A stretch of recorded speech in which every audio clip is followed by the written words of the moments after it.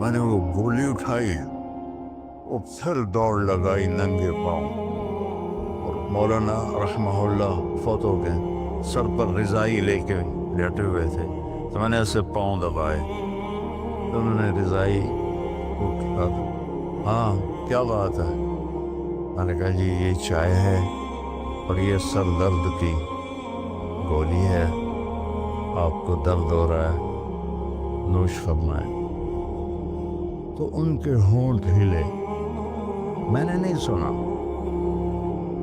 دعا دی انہوں نے مجھے۔ کیا دعا دی؟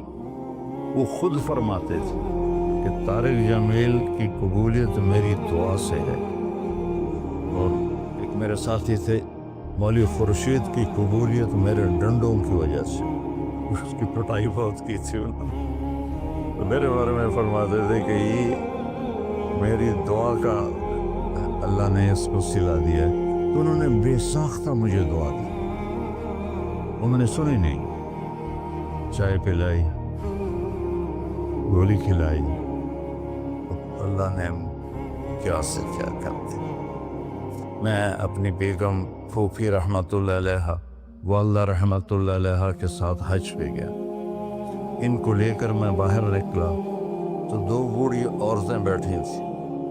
میں کہ اماں جی کیوں بیٹھی ہو؟ کہ پوتا راہ بھول گئی ہیں، اب میرا بھی وہ دوسرا حج تھا، مجھے بھی مدینہ کا حدود اربع پتہ نہیں تھا۔ میں کہ کوئی ہے تھوڑے کول کارڈ؟ انہوں نے کہا اے کارڈ ہے۔ میں کہ اچھا آ جاؤ، اور دونوں چل پڑی۔ مجھے ایک عرب ساتھی نے پورا گھر دے دیا، بس جب دروازے پر پہنچے تھے ایک اور کھانے لگے، نہیں میں نہیں جانتی،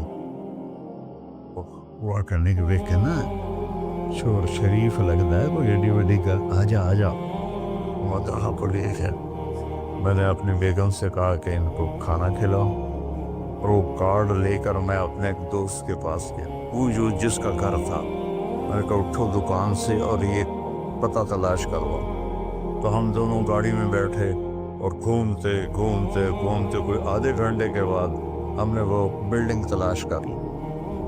ہم واپس آئے تو دونوں مائیاں عرب والے کی تھیں، سوئی پڑی تھی۔ میں نے کہا اماں جی اٹھو، تھوڑا گھر ویکھ آیا تو لے جانا۔ تو ان میں سے ایک دم ہوئے بیٹا تینوں رب اپنے سونے دیا زیارتاں کرائی رکھے۔ میں نے بیگم سے کہا بیگم یہ دعا قبول ہو گئی، 90 سے لے کر آج تک بلا ناغہ میرے رب نے مجھے اپنے گھر بلایا۔ ایک 94 کا حج نہیں ہوا کہ وہ میری انگلینڈ تشکیل ہو گئی تو میں وہاں چلا گیا، پے در پے حج عمرہ حج عمرہ حج عمرہ حج عمرہ۔ یہ 3 سال کووڈ کے جو آئے تھے نا، وہ ناغہ ہے۔ تو میں ہمیشہ کہتا تھا کہ اماں دی دعا۔ اب ایک مزیدار قصہ سنا کے پھر نماز پڑھنی میں طواف کر رہا تھا، تو میری نظر پڑی جواد وسیم پر، وہ مقام ابراہیم پر نفل پڑھ کے نا بیٹھ کے دعا مانگ رہا تھا۔ تو میں وہاں کھڑا ہو گیا، میرے ساتھی نے کہا طواف پورا کرنا بھی ہے، میں کہا پتہ نہیں اٹھ کے کتنے چلا جاوے، لہٰذا میں اس کے سامنے ایسے منہ کر کے کھڑا ہو گیا۔ وہ ایسے دعا مانگ رہا تھا، مانگتے مانگتے مانگتے اس نے جب اوپر نظر اٹھائی تو مجھے دیکھا، تو اس نے ایسے بھی نہیں کیا، اتنے ہی ہاتھ چھڑے دوڑ کے میرے پاس آیا، کہنے لگا مولانا تمہیں پتہ میں کی دعا کر رہا سی؟ میں کہا میں کوئی نجومی ہے جو انہوں پتہ لگے ہوئے؟ کہنے لگا میں یہ دعا کر رہا ہوں، یا اللہ مولی طارق جمیل کو اماں کی دعا لگی ہوئی ہے، وہ ضرور آیا ہوگا حج پر، وہ جہاں بھی ہے مجھے ملا دے۔ کہ یہ میرے الفاظ ختم ہوئے تو تو سامنے کھڑا تھا۔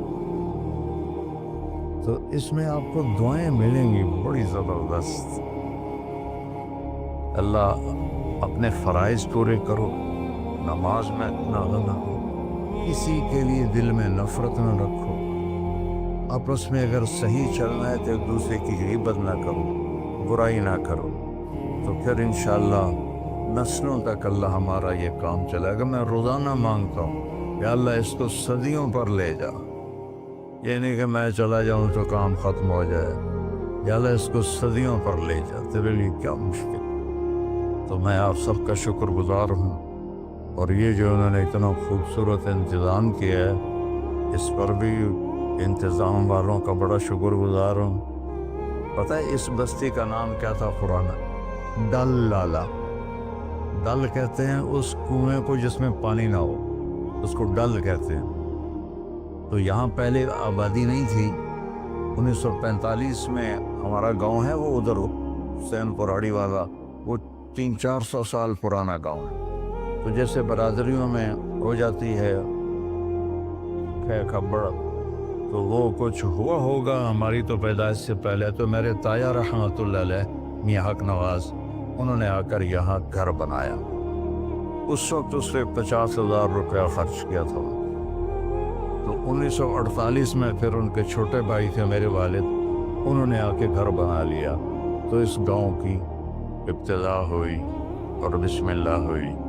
تو اللہ تعالیٰ اسے آباد رکھے، اس چھوٹے سے گاؤں سے اس میں یہ رونقیں لگی رہیں۔ آپ کے تعاون کا، ان مستورات کا، ان بچیوں کا، آپ کا سب کا انتہائی شکر گزار ہوں۔ آپ اپنے اس کو جاری رکھیں۔